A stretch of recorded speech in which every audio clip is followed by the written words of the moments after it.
Yes, magandang hapon. Nagpagawa na naman po si Ate Daisy Vlog ng puso dito sa ibabaw ng kalsada.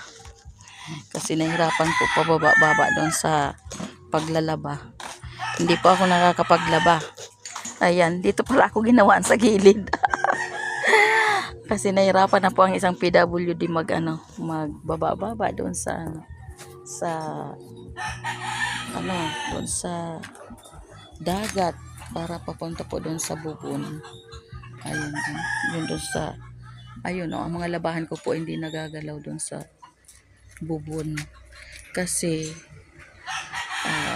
may mga customer po sa tindahan, hindi po nakakapaglaba doon sa bubon, kaya nahirapan po magbaba-baba. Ayan guys, kaya nagpagawa po si Ate Daisy Vlog ng puso dito sa taas.